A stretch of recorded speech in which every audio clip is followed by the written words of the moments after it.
अब बेटा इस प्रॉब्लम में लिखा है a straight line through the origin meet the parallel lines at point P and Q. अब देखो डायग्राम पहले देखो, पहला काम होता है बेटा कोई भी प्रॉब्लम मिले आपको डायग्राम ड्रॉ करना है, अच्छे से डायग्राम समझना है कि सवाल क्या बोलना चाह रहा है और फिर उसके बाद धीरे धीरे उसकी थॉट डेवलप करनी है। अब देखो ये एक लाइन है, ये एक लाइन है।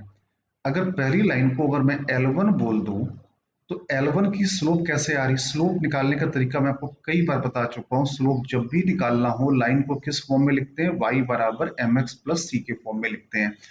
तो पहली लाइन की अगर हम बात करें तो पहली लाइन की स्लोप कितनी आ रही है, -2 आ रही है। सेकेंड लाइन की स्लोप भी कितनी आ रही है, -2 आ रही है। मतलब ये दो लाइन कैसी है आपस में, both the lines are parallel to each other. Clear. तो अब जैसे यहां पर जो आपकी लाइन 1 उठाया मैंने, 4x plus 2y equal to 9, x बराबर 0 डाला तो y इक्वल टू कितना आएगा, 9/2। y डाला 0, x क्या आया, 9/4। ये आपकी आ गई पहली लाइन L1। अब सेकेंड लाइन L2 ड्रॉ किया, 2x plus Y plus 6 equal to 0।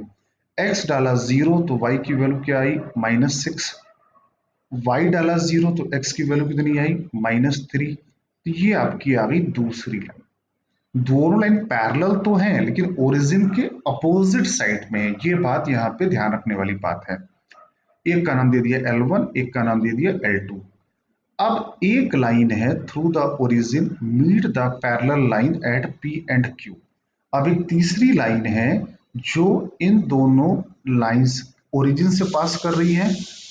मान लो वो लाइन मैंने ऐसे बना दी, ये थोड़ा और बेहतर बनाते हैं। मान लो वो लाइन मैंने ऐसे ड्रॉ कर दी, ऐसे कोई भी लाइन है, वो इसको कट कर रही है P पर, इसको कट कर रही है Q पे। तो हमसे क्या पूछा गया है, then the point O divide the segment PQ in which ratio. मतलब हमसे OP का रेशियो पूछा गया है OQ के साथ।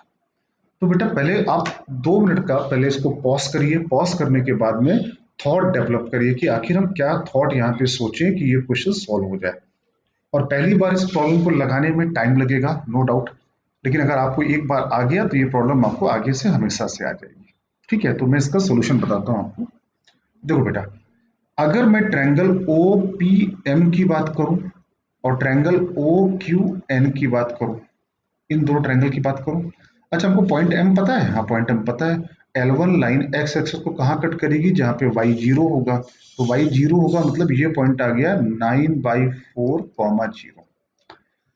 फिर पॉइंट एन कैसे निकालेंगे, L2 लाइन जहां पे एक्स एक्सेस पे कट कर रही तो y बराबर 0। तो y बराबर 0 का मतलब क्या होगा, ये पॉइंट आ गया 3,0, इनफैक्ट -3,0 आएगा। पॉइंट एन आ गया। अगर गौर से देखो तो ये एक ट्रायंगल और ये एक ट्रायंगल, दोनों ट्रायंगल आपस में सिमिलर है कि नहीं है, सिमिलर है। अरे भाई L1 और L2 पैरेलल है, PQ मान लो ट्रांसवर्सल है, या ये मान लो कि NM ट्रांसवर्सल है, तो ये एंगल इसके बराबर होगा, ये एंगल इसके बराबर होगा, और तीसरा एंगल बाय डिफॉल्ट इक्वल हो गया। अब कहोगे सर इसका क्या बेनिफिट हुआ, इसका ये बेनिफिट हुआ अगर दो ट्रायंगल सिमिलर होते हैं, O Q N similar to triangle O P M, तो करस्पॉन्डिंग साइड का रेशियो भी सेम आता है। मतलब O M upon O N is same as O P ratio O Q. और ओ एम की वैल्यू हमको पता है, ओ एम कितना है 9/4। ओ एन कितना आया, ओ एन है 3। यार जो यहाँ डिस्टेंस है ना इसलिए माइनस में मत रखना है, यहाँ पॉजिटिव रखना है। तो O P upon O Q ये आ गया 3/4, एंड यही आंसर हो गया।